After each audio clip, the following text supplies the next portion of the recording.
त्राहि मां शरणागतः।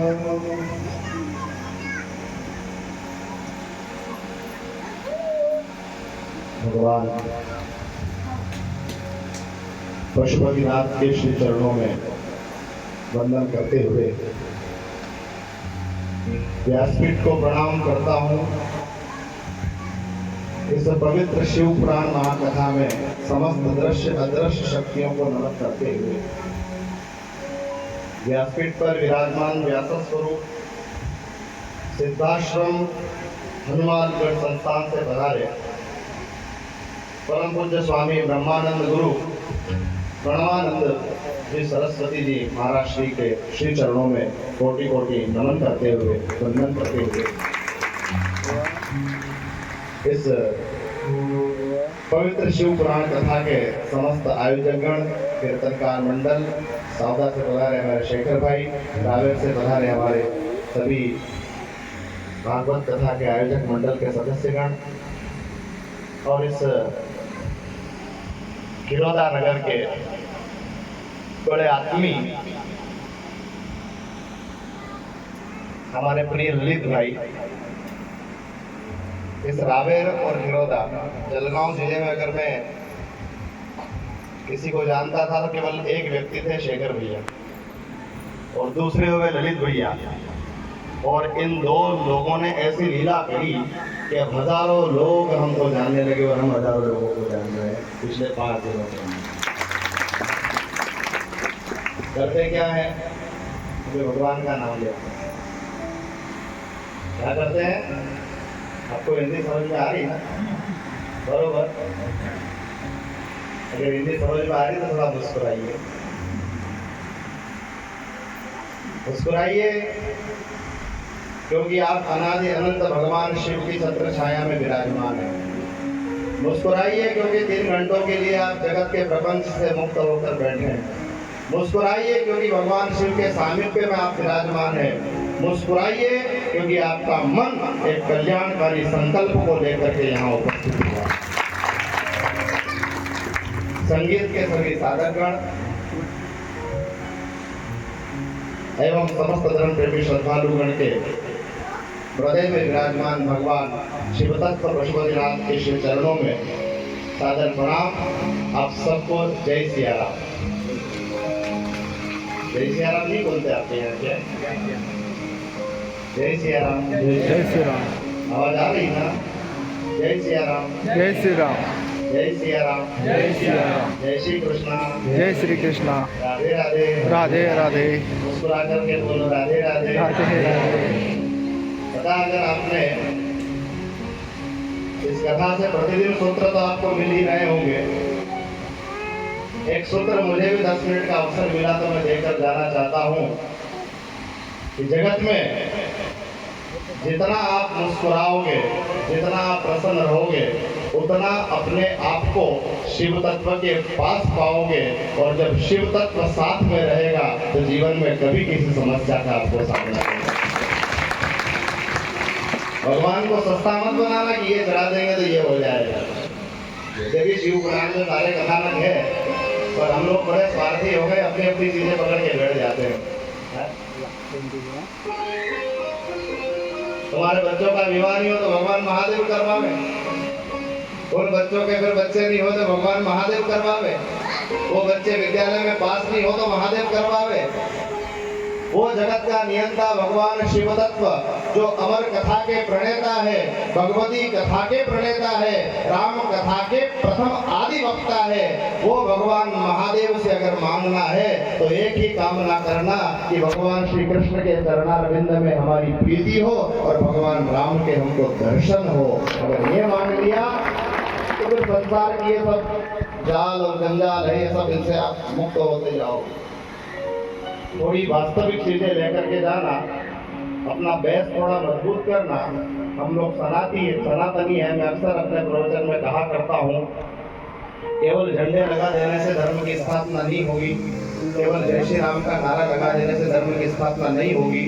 ये सब काम जो जो करना है वो सब कर ही रहे हैं, लेकिन आप हम सब लोगों की इस कलिकाल के संक्रमण के युग में कोरोना 2 साल में अपना काम करके चला गया और यहाँ जो संक्रमण है, इस संक्रमण से अगर आप मुक्त होना चाहते हैं और धर्म की सही सही व्याख्या जानना चाहते हैं तो व्यासपीठ की बहुत जिम्मेदारियां बढ़ गई है और आप सभी श्रोताओं की जिम्मेदारी है कि व्यासपीठ के सानिध्य में बैठ करके जो सही अर्थ में कथा गाई जाती है उस कथा को सुनो, धर्म ग्रंथों को जानो, अपने धर्म को पहचानो, तब कहीं जाकर के धर्म की रक्षा हो सकेगी। केवल नाचने से धर्म की रक्षा नहीं होनी भैया, बड़े से डीजे पर बहुत हो हल्ला कर दो उससे धर्म की रक्षा नहीं होनी भैया। एजुकेटेड बनो, अपने बच्चों को अच्छी पढ़ाई कराओ और पढ़ाई कराने के साथ साथ उनको संस्कार दो कि तुम्हारे लिए क्या अच्छा है क्या बुरा है। माँ बाप तो कथा में जाके बैठे हैं, दादा दादी कथा में बैठे बैठे बूढ़े हो गए और बच्चे बोले उनकी लाशें 35 टुकड़ों में अटैची में मिल रही है, बच्चियां उनकी लाशें फ्रीज में मिल रही है। क्या कसूर है माँ बाप का? क्या उसको पैदा किया ये उनका कसूर है? क्या उसको लाड प्यार किया ये उनका कसूर है? जो वस्तु उसको चाहिए थी उसने सोचा उससे पहले उसको दी, क्या ये उनका कसूर है? कौन अपने बच्चों को प्रेम नहीं करता है? और मैं आपसे निवेदन करूं, और माताओं की तो बहुत अधिक जिम्मेदारी है, क्योंकि मैं तो समझा था कि गिरोधा में भी पुरुष और माताओं की संख्या लगभग बराबर होगी या थोड़ी कम ज्यादा होगी, लेकिन यहाँ आके पता लगा कि माताएं तो 95% और पुरुष केवल 5%। पुरुषों को कथा की जरूरत ही नहीं है। तो भैया माताओं पर वैसे ही तो बहुत सारी जिम्मेवारियां होती है। सुबह जल्दी उठना होता है, बच्चों का टिफिन पैक करना होता है, घर के लिए भोजन बनाना होता है, शाम के भोजन की सब्जी की व्यवस्था करनी होती है, शाम का भोजन तैयार करना होता है, इस बीच में कथा के लिए टाइम भी निकालना होता है, फिर कीर्तन हो तो कीर्तन में पहुंचना होता है, शिवालय जाना होता है, शिव जी की पूजा करनी होती है, पूर्णिमा अमावस्या आ जाए सत्यनारायण भगवान की कथा करनी होती है। कितनी जिम्मेवारियां हैं। तो इन सब जिम्मेवारियों के साथ मैं व्यासपीठ के सानिध्य में व्यासपीठ की आज्ञा से एक जिम्मेदारी और गिरोधा की सब माताओं को दे करके जा रहा हूं कि अपनी बेटियों को उच्च शिक्षा तो पढ़ाना ही पढ़ाना, पर साथ साथ उसको रामचरितमानस की कुछ चौपाइयां याद करवाना और उनका आप 10-20 लाख दहेज नहीं दे सको, कोई चिंता की बात नहीं। बेटी को योग्य बनाओ, लाइन लग जाएगी दुल्हों की। आप न दे सकते हो बहुत ऑर्नामेंट्स, बहुत सारे गहने नहीं दे सकते हो, कोई चिंता की बात नहीं। और मैं तो बड़ा व्यासपीठ से दिल्ली घोष करता हूँ कि आप अपने बच्चों को लाखों रुपए का सामान न दे सको, कोई बात नहीं। दहेज वैसे भी हमारे अभिशाप है, कुछ न दे सको, कोई चिंता की बात नहीं। एक लाल कपड़े में रामचरितमानस लपेट करके अपनी कन्यादान में कन्या के साथ में जो पैसा दोगे वो तो खत्म हो जाएगा भैया, और जो संस्कार दोगे उससे वो अपने जीवन को स्वर्ग बना लेंगे। बच्चों का ध्यान रखो।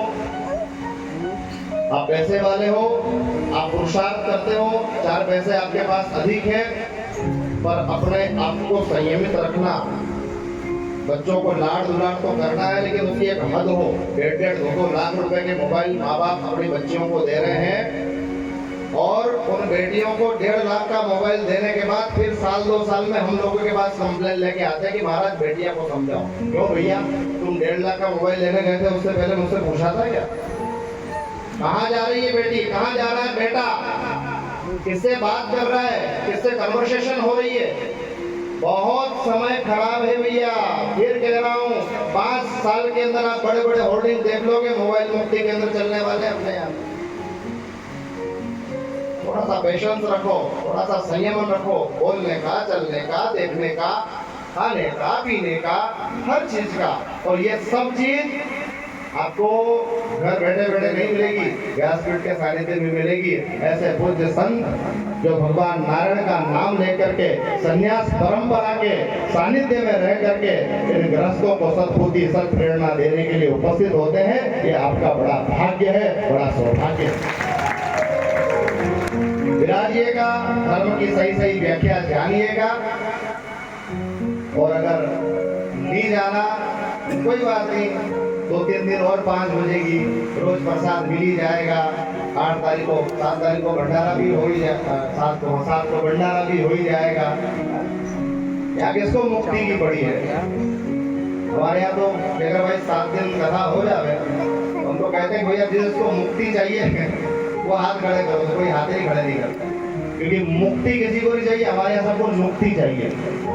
मुक्ति समझते हो आप लोग? हाँ, बूंदी बूंदी जो होती है ना प्रसाद में बढ़ती है, हम कह देते भैया कोई बात नहीं, मुक्ति मिले ना मिले मुक्ति तो मिलेगी मिलेगी आपको।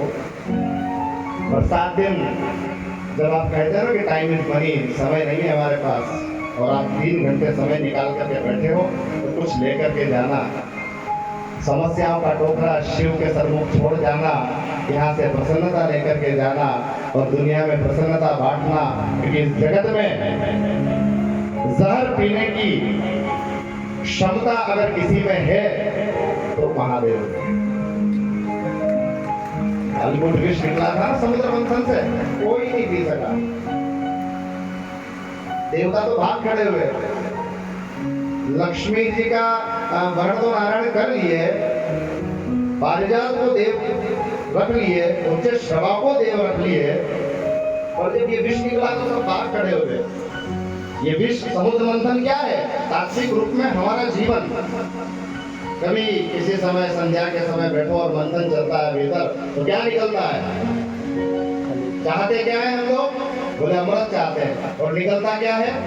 विष निकलता है। विष निकलता तो क्या करोगे? घबरा जाओगे। बहुत सारे लोग जरा सी विषम परिस्थिति आती है, फांसी का फंदा लटकाकर पंखे पर लटक जाते हैं, मरना मत भैया। बहुत इधर तो फिर भी ठीक है, उधर मराठवाड़ा उधर जाते हैं, तो जब सूखा पड़ गया था तो किसान लोगों पर कर्जा हो गया, और कर्ज हो गया तो खेत पर ही पेड़ के ऊपर फंदा लगाया और लटक करके मर गए। मरना कोई समाधान नहीं किसी समस्या का। कर्ज भी ले लिया है तो हाथ जोड़ करके कहना कि भैया आज देने के लिए नहीं है, लेकिन मेहनत करूंगा, रात दिन एक कर दूंगा। मैंने तुझे 3 महीने की कहा था, 3 महीने में नहीं दे पाया तो 1 साल के अंदर अंदर तो दे ही दूंगा। तो थोड़ा धैर्य रखना, अपना मन खराब नहीं करना, और हिम्मत के साथ में दुगना पुरुषार्थ करके धन उपार्जित करना और अपने जीवन की गाड़ी को आगे बढ़ाना। मरना नहीं है, फांसी के फंदे पर नहीं लटकना। अब विष आप पियोगे तो मर जाओगे, क्योंकि हमारे पास व्यवस्था ही नहीं विष को हजम करने की। तो सबसे अच्छी प्रार्थना, महाराज जी रोज प्रार्थनाएं बता रहे हैं आपको, एक प्रार्थना मैं आपसे शेयर करके जा रहा हूँ। भगवान महादेव के चरणों में बैठना, जो आपके पास व्यवस्था हो, लोटा जल चढ़ाना, बेलपत्र चढ़ाना, जो हो न हो कुछ तो हाथ जोड़ के बैठना और एक ही प्रार्थना करना, हे महादेव, जैसे आपने कालकूट विष पी करके देव समाज को आश्वस्त किया था और सारे देव दानव और पूरी सृष्टि की रक्षा करी थी, हे महादेव मैं आपसे प्रार्थना करता हूँ कि मेरे जीवन का जो विष है उस विष को आप पीजिए और मेरे जीवन में अमृत का मुझे दान कीजिए, मुझे अमृत का। जो विष पी सकता है उसी को विष के लिए निवेदन किया जा सकता है, और जो अमृत दे सकता है उसी से अमृत की प्रार्थना की जा सकती है। भगवान महादेव अमृत देते हैं और भगवान महादेव विष पीते हैं। इसीलिए हमारे यहाँ कहते हैं, जहर पिया जीवन दिया, कितना उदार तू, आयो शरण तिहारी भोले तार तार तू, आयो शरण तिहारी प्रभु तार तार तू, आयो शरण तिहारी प्रभु तार तार तू।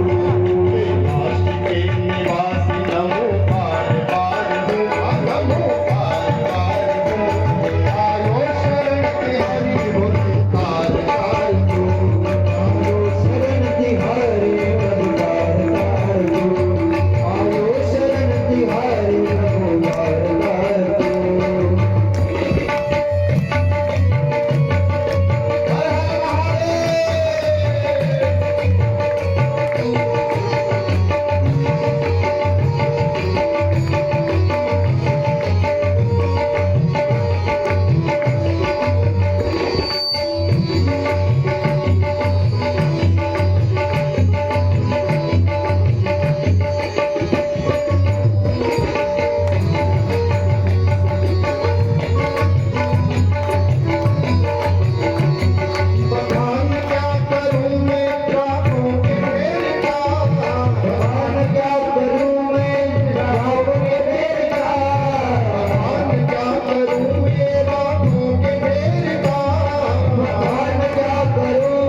किया, कभी शिव तुमने निराश ना किया, तो कभी शिव तुमने निराश ना किया।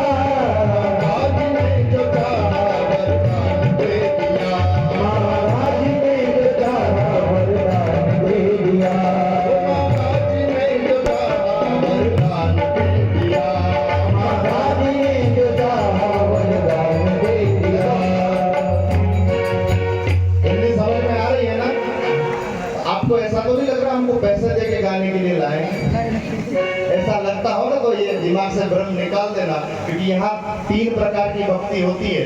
पहले तो श्रवण भक्ति होती है, पहले तो श्रवण भक्ति होती है, दूसरी होती है कीर्तन भक्ति, और तीसरी होती है स्मरण भक्ति।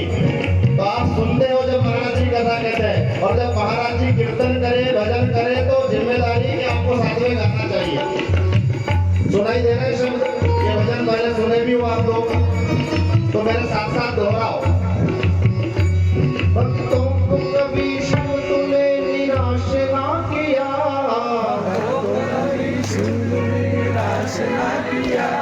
भैया हमको लगता है हिंदी नहीं आती आपको, अगर आती है तो थोड़ी आवाज यहाँ तक तो आवे। भक्तों को कभी शिव तुमने निराश ना किया,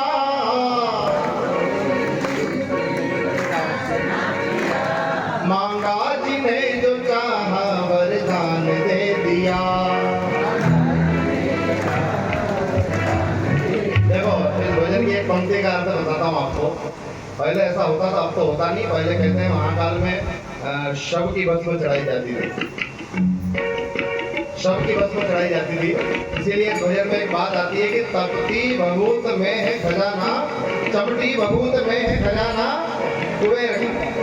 आप स्मशान जाते हो तो वहां से आकर स्नान करना पड़ता है, नहाना पड़ता है, स्नान करना पड़ता है। अब तो ऐसा नहीं होता, गौ माता के कंडे को जलाकर उसकी भस्म तैयार की जाती है और उससे भस्म आरती की जाती है महाकाल में। और पहले किसी समय में पर महादेव ने जिस जिसको स्वीकारा है ना, वो चाहे जगत से कितना भी उपेक्षित क्यों ना हो, लेकिन जिसको महादेव ने अपनी उंगली थमा दी है, वो पूरे जगत के अंदर पूजनीय हो जाता है, वंदनीय हो जाता है। अरे पूनम का चांद तो प्रकाश देता है, शीतलता देता है, विरहिणी के हृदय को विरह की वेदना देता है, पर वो द्वितीया का चंद्रमा टेढ़ा दिखाई दे, वक्र दिखाई दे, न उसमें प्रकाश है न उसमें शीतलता है। फिर क्यों हम बीच के चंद्रमा की पूजा करते हैं? क्यों?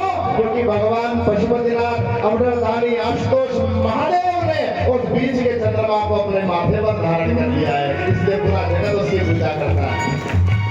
वैसे ही शमशान से जाकर आओ तो नहाना पड़ता है, ये क्यों कोई बदलनी पड़ती है। और देखो मेरे महादेव की लीला, वहां जब भस्म से आरती होती है तो उस एक चमटी भस्म को लेने के लिए शिव भक्त ऐसे लाइन में खड़े होते हैं मानो कुबेर का खजाना लुटाया जा रहा हो। तो गाओ, भक्तों को कभी शिव तुमने निराश ना किया, भक्तों को कभी शिव तुमने निराश ना किया। आपने जो चाहा वरदान दे दिया, महाराज ने जो चाहा वरदान दे दिया। बड़ा तेरा दायरा, बड़ा तेरा दायरा, बड़ा उदार तू,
एक बार पुनः मुस्कुराते हुए चेहरे देख करके मैं व्यासपीठ के श्री चरणों में पुनः वंदन करते हुए ये जो विक्षेप आपके और व्यासपीठ के मध्य बना हूँ उसके लिए क्षमा याचना करते हुए भगवान पशुपतिनाथ के चरणों में अपने शब्द पुष्प अर्पित करते हुए अपनी वाणी को भी विश्राम देता हूँ। ओम नमः शिवाय। ओम शांति।